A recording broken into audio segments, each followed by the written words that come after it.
Hi everyone, welcome back to JPWHUTV. My name is John, your host as always. The subject of today's video is discussing Cardiff 2, West Ham 0. So as always, let's start off with the team sheet. A very good squad was put out today, which is why the 2-0 result is really infuriating. Fabianski in goal with the same back four as started against Newcastle of Fredericks, Ogbonna, Diop, Creswell. Noble and Rice continued in the midfield defensive roles with Lanzini, Snodgrass and Anderson, with Lanzini behind Hernandez aka Chicharito. On the bench, very good bench as well. Adrian, Masuaku, Balbuena, great to see him back. Obiang, Nasri, Antonio and Arnautovic. That's the only positive thing I can talk about this, guys. Apologies, but this is just woeful. This performance was absolutely pathetic. Now, fair play to Cardiff, right? They came out all guns blazing. What did I say in the preview video? What did I say? I said that they've lost their last 3 games. They're 2 points from safety and up rocks West Ham. There was only one logical conclusion to that, and that was proven today, as we always know. We always get into the same position. I also said in my preview video that Junior Howlett gives us problems, and he was on the score sheet on the 3 minutes and 40 odd seconds. I was fuming, as I'm sure loads of other people were when he scored. Reason being is I hate to say this, guys, you know how much I love this play. These 2 players I'm going to talk about, but Noble headed the ball to Lanzini. Lanzini didn't get it. Cardiff pounced on it, and that was the start of the build-up. Very angry with this. It was clear from the camera. You could see from the camera's point of view. I know it's easy before anybody says it, but you could see from the camera's point of view that Noble was intended for Lanzini. Lanzini just wasn't in the right position. There's a very good argument to say that Noble wasn't in the right position either for it, but that's the problem. Neither players knew what was going on properly. Noble heads the ball over down to Lanzini, but he's too far out. Cardiff pounce on it, and to be honest, a very well taken goal from Howlett. Very well taken goal, but as I said, he is the player that is going to cause us problems, and he did big time. Now, my issue with Howlett is that he should have been carded after the goal was scored, not for the celebrations. A few minutes later, right? Howlett has a collision with who was it? I think it was Noble. Yeah, it was Noble. I think it was Noble. I'm not 100% sure, but I can't remember. There's a lot to talk about. But Howlett has a collision with one of our attacking players. I think it was Noble or Lanzini, one of the 2. Goes down. Play is played on correctly so. And then when there's Snodgrass gets a bad tackle on him as well. Referee blows for the whistle a few seconds later. Cardiff's goalkeeper Etheridge collides with Camarasa, I think. We have 4 players going down in the space of 10-15 seconds. The ref goes over to Howlett to see if he's okay and he wants any treatment, because he's still down at this point. Nothing that he said, no, I don't need any medical assistance. Still down. Why is he still down if he doesn't need medical assistance? Sorry, but no, sorry. Howlett should have been booked for time wasting if that's the case, or at least going down for a dive when he's not injured if he doesn't need medical assistance. I'm sorry, but that's to be honest, I'm not putting any blame on the referee for us losing the game in any shape or form. The ref had a very good game. Just that one instant really nerved me. Guys, put in your comment section below if there's anything else that you feel that the ref may have missed. I mean, do you agree with me with the Howlett situation? But in general, guys, in the first half we were shocking, but it's because we couldn't handle Cardiff's attack.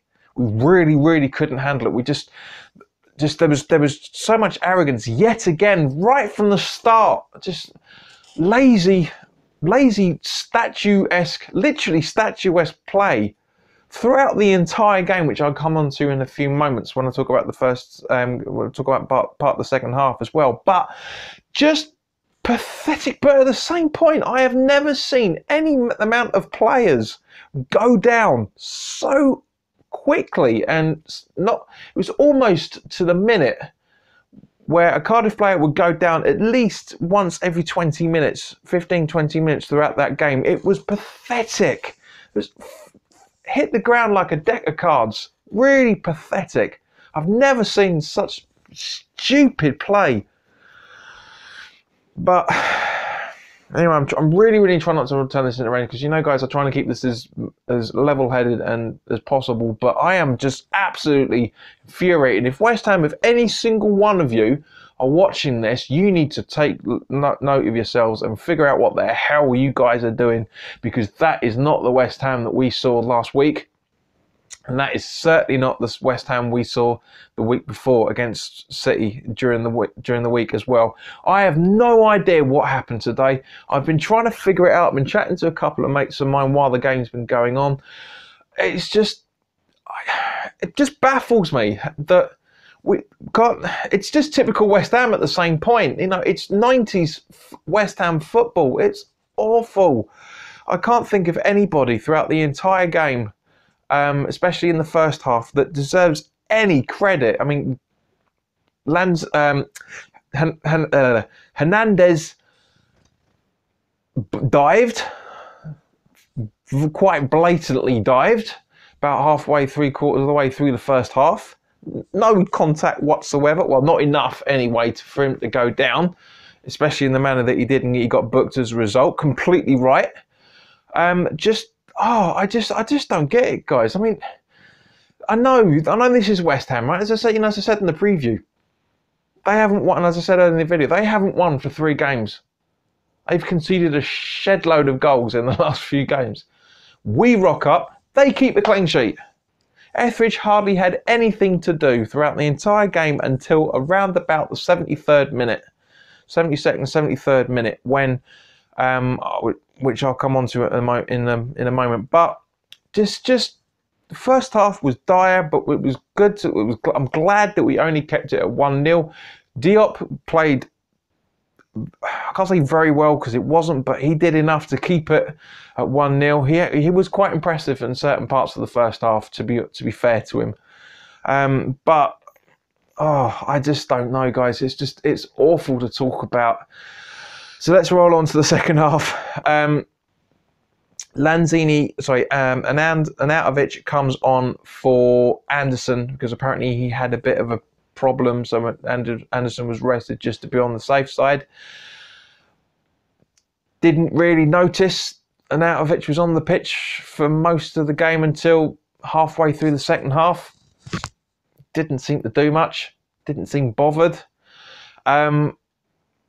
We then had to take Lanzini and Noble off, and to be honest, quite rightly so, because Noble was just not on par at all. I don't want to single him out, but him and Lanzini weren't working properly. None of them really were, to be fair. But the problem was on the 51st and a bit minute, Camarasa scores with a very, very contentious decision. Now, live, it looked like he was offside, but looking back at the replay, Fredericks is keeping him onside just. And even Camarasa, I mean, Camarasa's literally about 2-3 feet away, 2 or 3 feet away from the goal. Sneaks it in past Fabianski, which, to be honest, I'll come to Fabianski in a moment because he did some fantastic saves in the second half. Very, very good. Really kept us in it. Some very good saves across the entire game, to be honest with you. But as I say, Camarasa looks up, checks the linesman, as does Fabianski when he gets up, and goal's given, and it's 2-0, game over, unfortunately. There was no way we were coming back. We did start playing better in the second half. Some very, very good possession football, but we were playing like we were 3-0 up, not 2-0 down. It was... I don't get it. I really, really don't understand how we can get in this position.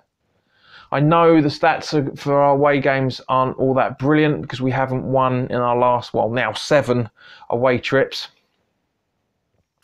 But it's just really, really difficult to put a finger on it to figure out exactly what on earth caused that.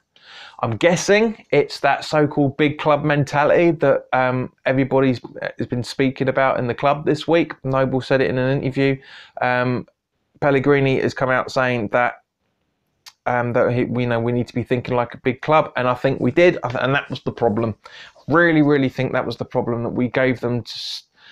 We went out thinking, yeah, we're going to win this. 1-0 down, we're fine. We're going to go out and beat. We've conceded before early. We'll go out and win it, and just no, it just really, really didn't happen. Fair play to Warnock. Fair play, his tactics worked fine, including all the time wasting, all the players going down like a deck of cards, especially in the second half again. But I don't know, guys. It's just it's heartbreaking. But as I say, Fabianski made some very, very good saves in the second half. 2 within the space of 10-15 seconds. Superb gut reaction saves. He's just, the man's a genius. I've held my hands up many times this season. He has been a revelation in goal. We would be a lot worse off goal difference wise now if we hadn't had Fabianski in goal. We would be absolutely shocking if Fabianski wasn't in goal. And the Cardiff fans, to be fair, would right. If we didn't have Fabianski, we would be facing relegation. We've not got enough strike power up front. And out of it just does not look bothered at all. Yes, all right, he was throwing his arms up a couple of times when he tried to score, but that was it was well into the 73rd minute by the time we actually had a relatively almost shot on target. Very, very good build-up play.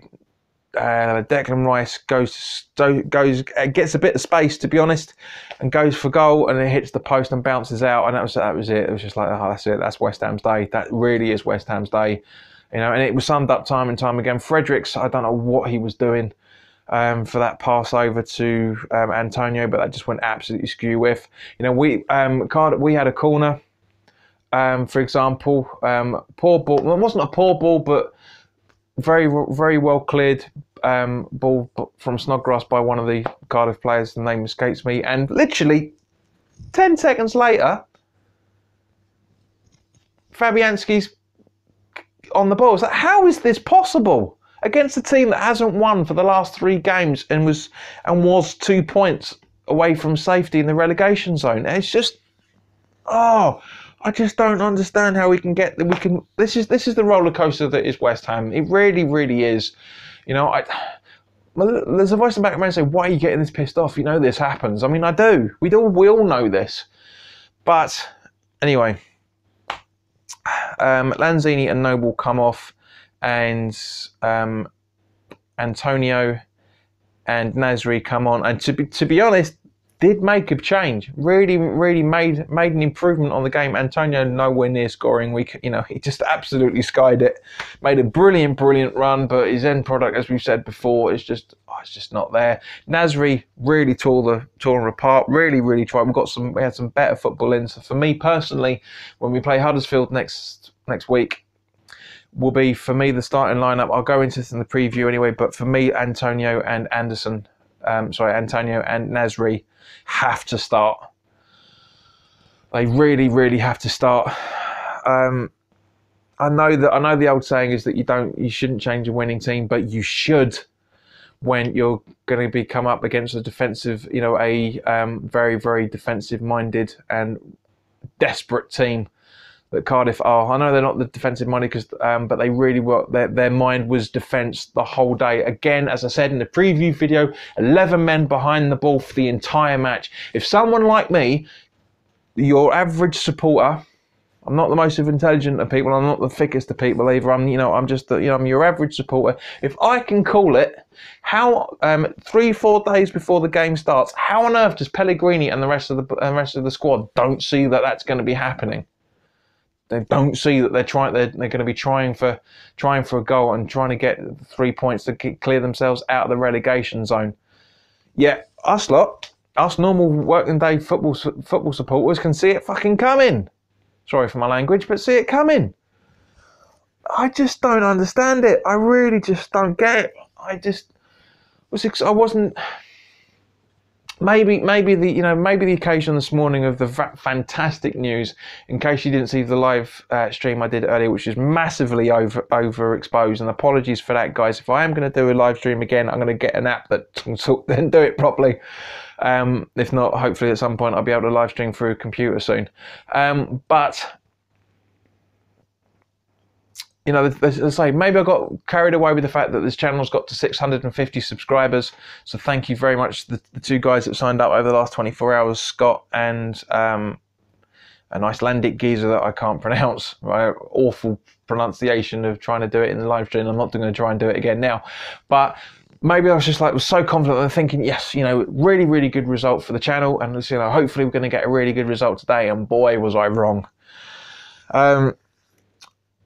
I just don't think I can't call anybody out, with the exception of Fabianski. For me, Fabianski was my man of the match. He did some fantastic stuff. Not brilliant, but in comparison to the rest of the players out there that started, yeah. But the saving grace is that we're still 9th on goal difference with Leicester. Watford are due to play now as you're watching this video, because by the time this video is uploaded, they would have kicked off for their away game. Wolves have also got to play tomorrow, I think, if I remember correctly. We are 4 points behind the two of them on 9th and goal difference with Leicester. Still maintaining we're going to finish 10th. Because, as I say, we've still got Chelsea away. We've still got Spurs away. We've still got, we've got Huddersfield to play at home, which we need to get something decent from. We've still got Watford to play away at the end of the season. We've got Southampton at home. We've got 8 games left now. You know, we've still got Man United away. We've really got to buck our ideas up away from home. Otherwise, United is a complete write-off. Spurs is a complete write-off. Chelsea will be an absolute write-off unless we do something really quite drastically to fix this problem we've got when it comes to the away games. So anyway, guys, thank you very much for your time. Apologies that it's gone into a bit of a rant. It was, but it's just, I'm so disappointed with this. It really, really is such a disappointment.